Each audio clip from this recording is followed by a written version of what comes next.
Chapter number 2 S block elements और आज हमारा लेक्चर नंबर है 9। टॉपिक है आज का हमारा role of gypsum in agriculture and industry. तो आज के लेक्चर के अंदर हम जिप्सम का एग्रीकल्चर के अंदर क्या रोल है और इंडस्ट्री में क्या रोल है उसको आज के लेक्चर के अंदर हम जो है वो डिस्कस करेंगे। ये जो हमारा आज का टॉपिक है ये लॉन्ग क्वेश्चन के हवाले से काफ़ी इंपॉर्टेंट है। इसके अलावा इसी टॉपिक से रिलेटेड जो है वो शॉर्ट क्वेश्चंस भी काफ़ी ज़्यादा बनते हैं। तो लॉन्ग के हवाले से भी इम्पॉर्टेंट है और शॉर्ट के हवाले से भी जो है ये इम्पॉर्टेंट टॉपिक है। और इसके अलावा ये एक थ्योरेटिकल टॉपिक है, इसमें कुछ ज़्यादा अंडरस्टैंडिंग वाली चीज़ें तो नहीं है, जस्ट आपको याद करने जो है वो इसको पड़ेगा, याद करने वाली चीज़ें इसके अंदर मौजूद हैं। तो आइए स्टार्ट करते हैं। सबसे पहले अगर हम जिप्सम की बात करें तो जिप्सम को हमने पढ़ा था कि ये basically calcium sulphate dot 2H2O is called as gypsum. जो कैल्शियम सल्फेट डाईहाइड्रेटेड फॉर्म में होता है that is known as gypsum, उसको हम जिप्सम का नाम देते हैं। तो इसका अगर आप केमिकल नेम देखें तो इसका केमिकल नेम क्या बनेगा, this is known as calcium sulphate dihydrate. तो ये कैल्शियम सल्फेट डाईहाइड्रेट जो होता है that is known as gypsum. तो ये जिप्सम जो है ये एक और भी है, कैल्शियम की ये और है या कैल्शियम का ये साल्ट है। तो इस लिहाज से भी आपने इसको याद रखना है कि जिप्सम जो है कैल्शियम की और है और ये कैल्शियम सल्फेट डाईहाइड्रेटेड जो होता है that is known as gypsum, इसका नाम जिप्सम है। Occurs in large deposit over 85 countries, almost 85 countries के अंदर जो है इसके लार्ज डिपॉजिट जो है वो काफ़ी ज़्यादा मौजूद हैं। And use in agriculture over 250 years, तकरीबन जो है वो 250 साल हो गए हैं इसको एग्रीकल्चर के अंदर जो है वो लोग इस्तेमाल कर रहे हैं। तो इसका मतलब ये काफ़ी ज़्यादा पुराना है, काफ़ी पहले से लोग जो है जिप्सम के बारे में जानते थे और इसका जो है वो इस्तेमाल करते थे एग्रीकल्चर के अंदर। अब इसकी बात करते हैं role of gypsum in agriculture. Agriculture के अंदर जिप्सम का रोल क्या है। तो gypsum is applied to soil as a source of calcium. जाहिर सी बात है, एक तो इसमें कैल्शियम है तो ये एज अ कैल्शियम सोर्स, और इसमें कितने परसेंट कैल्शियम है तो वो देखें 23.3% इसमें जो है वो कैल्शियम होता है। तो कैल्शियम का एज अ सोर्स जो है ये यूज होता है सॉइल के अंदर। एंड सल्फर, और दूसरा इसमें मेन कंपाउंड सल्फर है। तो देखिए मैंने उन दोनों को हाईलाइट किया हुआ है और हाईलाइटेड यही बात बताई गई है कि कितनी उसमें कैल्शियम की परसेंटेज है, वो 23.3% है और सल्फर की परसेंटेज उसमें 18.6% है। तो ये हम सॉइल के अंदर जो है वो as a source of calcium and sulphur जो है वो जिप्सम को ऐड करते हैं।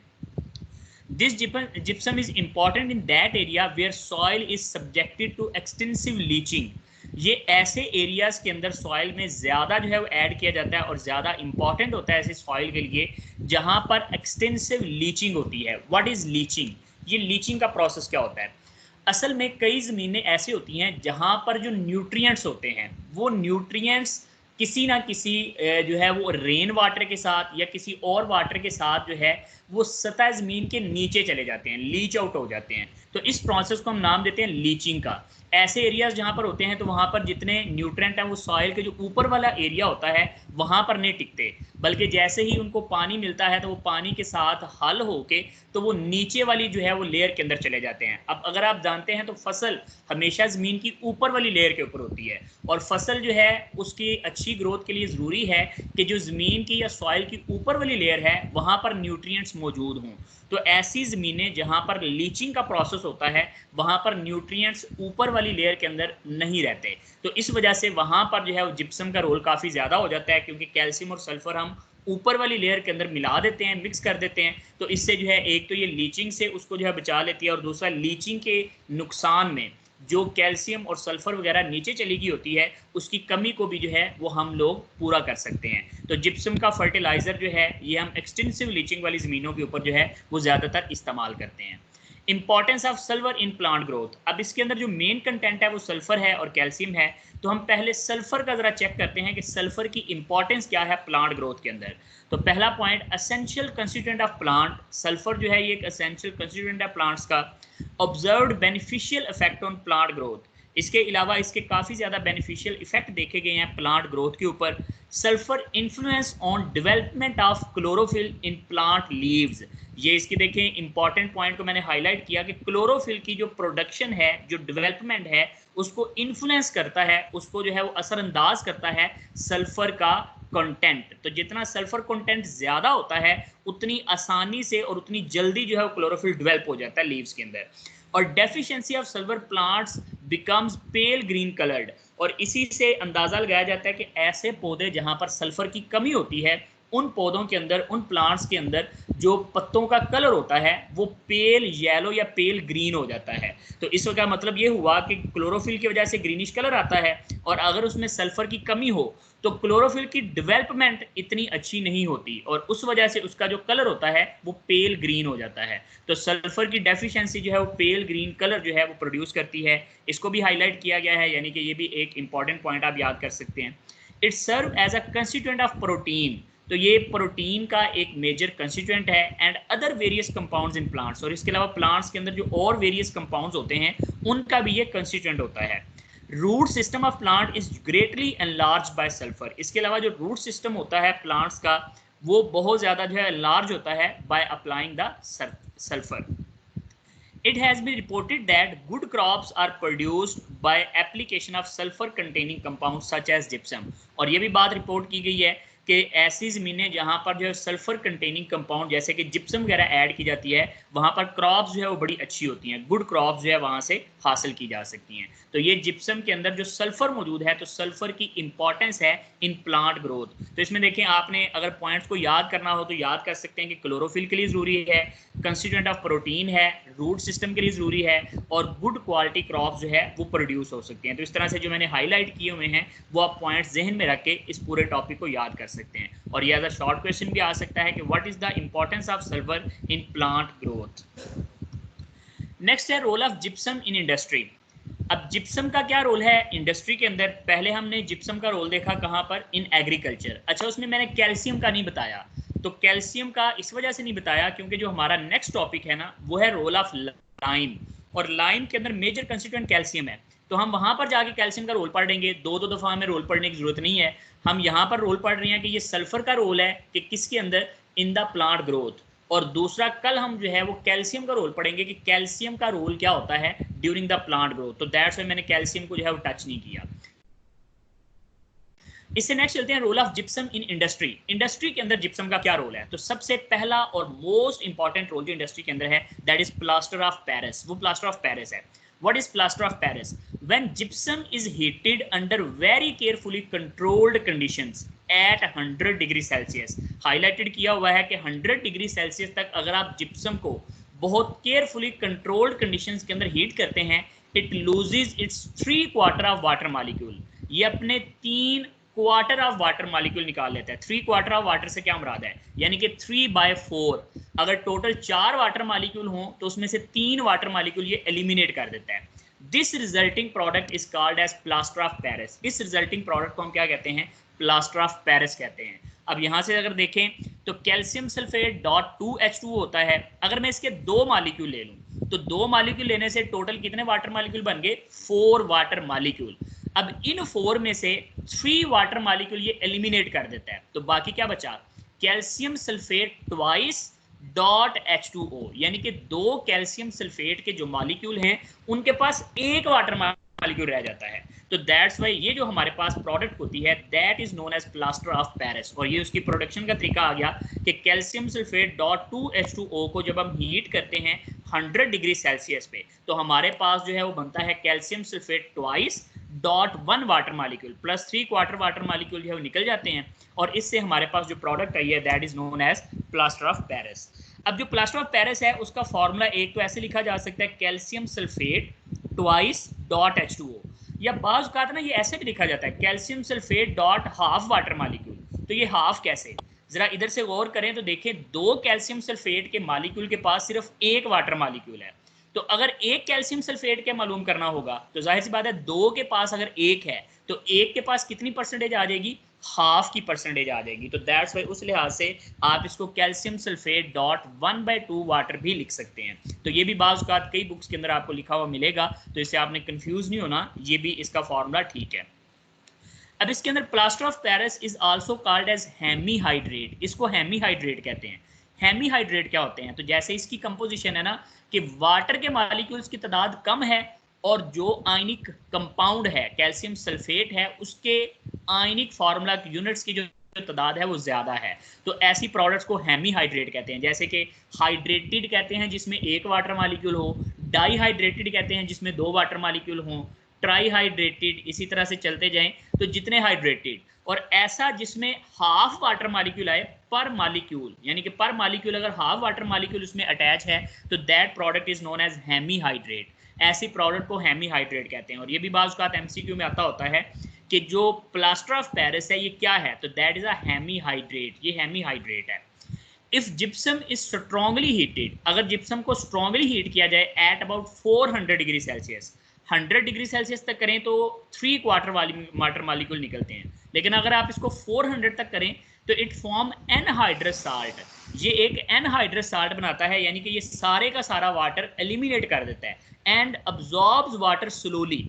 और ये जो हमारी प्रोडक्ट है कैल्शियम सल्फेट एनहाइड्रस, ये वाटर बड़ा स्लोली जो है वो अब्जॉर्ब करता है and that is known as dead burnt gypsum.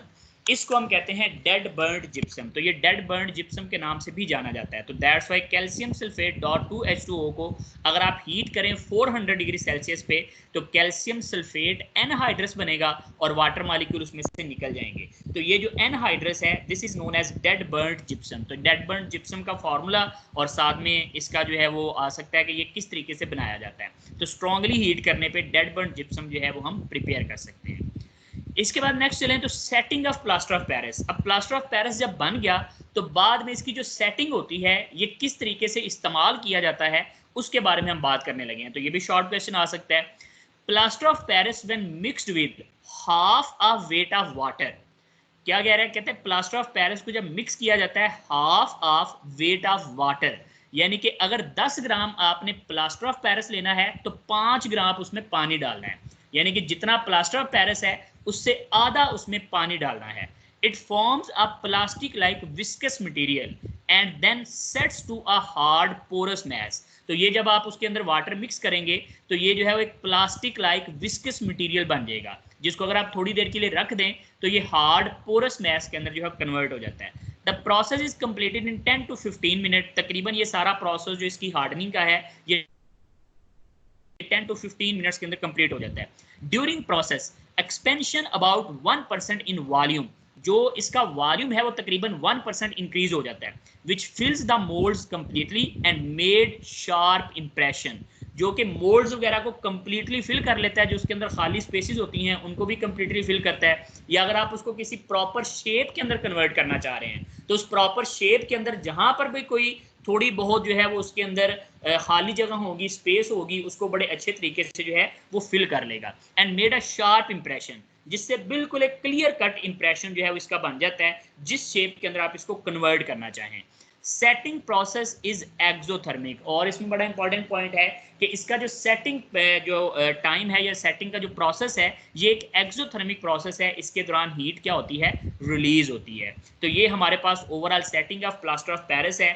4 बातें इसमें इंपॉर्टेंट हैं कि वाटर का वेट हाफ लेना है, विस्कस मटेरियल बनेगा जो हार्ड पोरस मैस में कन्वर्ट होगा, प्रोसेस 10 to 15 मिनट में कंप्लीट होता है, 1% वॉल्यूम में इंक्रीज होती है और प्रोसेस एक्सोथर्मिक होता है। तो ये चंद बातें आपने setting of plaster of Paris के अंदर जो है वो याद रखनी है।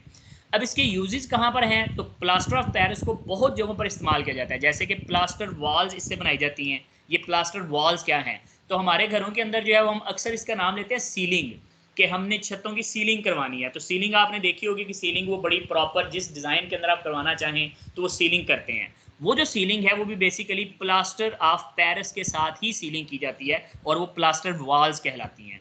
इसके अलावा कास्ट ऑफ स्टैचुरी, जो मुजस्मे बनाए जाते हैं, वाइट कलर के मुजस्मे आपने देखे होंगे, मुजस्मे जो बनाए जाते हैं तो उन मुजस्मों के अंदर भी ये जो प्लास्टर ऑफ पेरिस है इसका इस्तेमाल किया जाता है। एंड कॉइन्स, और इसके अलावा सिक्के वगैरह बनाने के काम भी जो है ये प्लास्टर ऑफ पेरिस आता है। जो सिक्के इस किस्म के जो पुराने वक्तों के सिक्के रिप्रेजेंट करने के लिए, तो रिप्रेजेंटेशन के लिए कॉइन्स वगैरह बनाने के जो है ये प्लास्टर ऑफ पेरिस काम आता है। तो ये इसके डिफरेंट यूजेस हैं। इसके अलावा it is use in surgery, इसके अलावा ये मेडिकल फील्ड के अंदर सर्जरी में इस्तेमाल होता है। कैसे, plaster of Paris bandages are use for holding in place fractured bones, अगर किसी की हड्डी वगैरह टूट जाती है या उसको जो है फ्रैक्चर हो जाता है तो उसके ऊपर एक प्लास्टर ऑफ पेरिस जो है उसकी तय लगा देते हैं। वो क्या करते हैं, वो एक पट्टी लेते हैं, पट्टी के अंदर प्लास्टर ऑफ पेरिस भिगो के, प्लास्टर ऑफ पेरिस के अंदर भिगो के उस पट्टी को, तो वो उसकी लेग को अच्छे तरीके से जहां पर उन्होंने प्लेस करना होता है बोन को वहां पर रख के तो उसके ऊपर प्लास्टर ऑफ पेरिस जो है वो लपेट देते हैं। तो थोड़ी देर के बाद वो सॉलिडिफाई हो जाता है, तो वो फिर उस हड्डी को जो है उसकी जगह पर रखने के जो है वो काम आता है। तो ये उसको काफ़ी देर तक जो है होल्ड कर सकता है, क्योंकि वैसे पहले बताया कि ये एक शार्प इंप्रेशन दे देता है, इसके अलावा जो है ये मोल्ड्स वगैरह को कम्प्लीटली फिल कर लेता है। तो जहाँ पर जैसी शेप होगी उसी शेप के अंदर जो है ये कन्वर्ट होके उसको जो है वहाँ पर फिट करने में जो है वो मदद देगा। तो ये प्लास्टर ऑफ पेरिस बैंडेजेस के तौर पर इस्तेमाल होता है। इन सीमेंट इंडस्ट्री के अंदर इसको इस्तेमाल किया जाता है और 2% जिप्सम ऐड किया जाता है, is used to increase the setting time of cement. ये बड़ा इंपॉर्टेंट शॉर्ट क्वेश्चन है, चैप्टर नंबर 15 के अंदर जाके हम इसकी डिटेल भी पढ़ेंगे।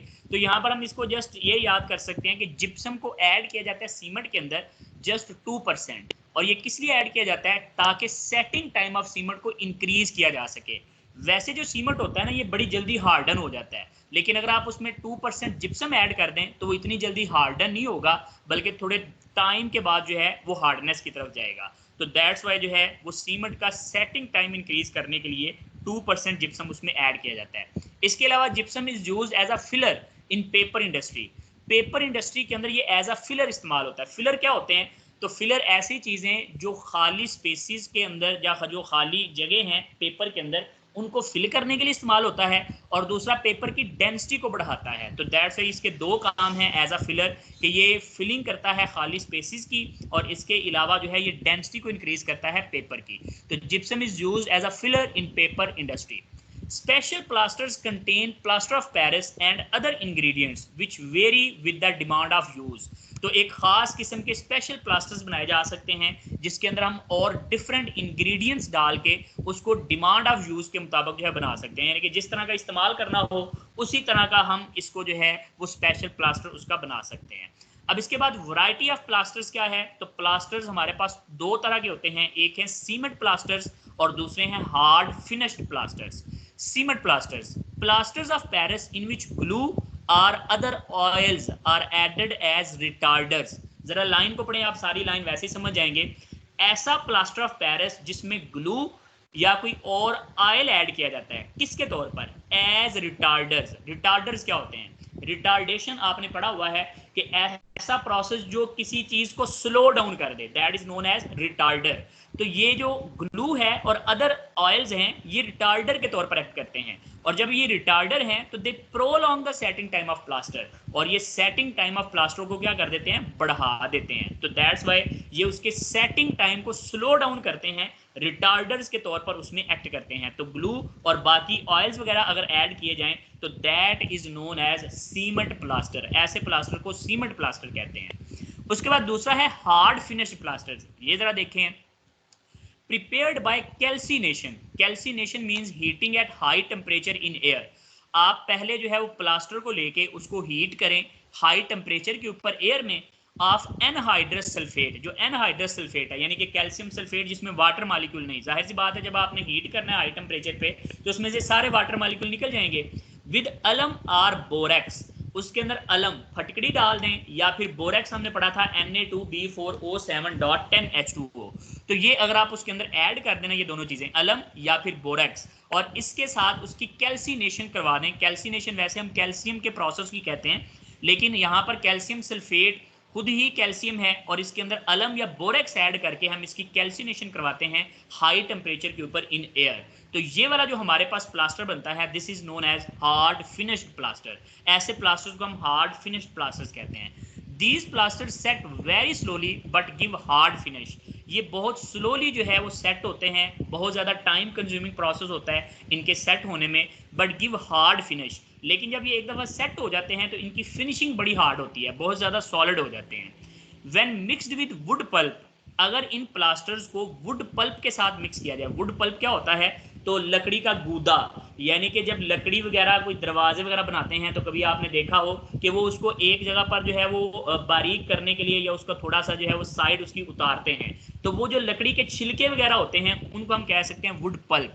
And allowed to set in form of board, पहले इस प्लास्टर को जो है वुड पल्प के साथ मिक्स किया जाए और इसको अलाउ किया जाए in the form of board, कि ये सेट हो जाए बोर्ड्स की शक्ल में, which is used in construction of building as well as boards and partitions. तो इसके अलावा जो है ये वाले जो बोर्ड्स बनते हैं इनको हम चिप बोर्ड्स के नाम से जानते हैं। बड़े मशहूर चीज़ें हैं, घरों के अंदर हम इसको बड़ा ज़्यादा इस्तेमाल करते हैं। हमारे घरों के अंदर डिफरेंट फर्नीचर्स के अंदर ये इसका इस्तेमाल होता है। इसके अलावा घरों के अंदर जो हम कैबन्स वगैरह बनवाते हैं या ऑफिस के अंदर कोई कैबन्स वगैरह बनाते हैं तो वो सारे के सारे कैबन्स इसी चिप बोर्ड के साथ जो है बनाए जाते हैं। जैसे हमारे क्लासरूम्स के अंदर अगर देखें तो जो रोस्टम्स पड़े हुए हैं वो रोस्टम सारे के सारे चिप बोर्ड के बने हुए हैं। और वो चिप बोर्ड कैसे बनाया जाता है कि उसके अंदर आप जो है प्लास्टर ऑफ पेरिस लेके उसमें जो है वुड पल्प ऐड करें और उसको बोर्ड की शक्ल में जो है वो डाल दें। तो उस तरह से जो है ये बिल्डिंग कंस्ट्रक्शन मटेरियल के तौर पर इस्तेमाल होते हैं as wall boards and partitions. Use in construction of buildings boards and partitions. तो वही बात जो है दोबारा लिखी गई है कि ये जो है वो कंस्ट्रक्शन ऑफ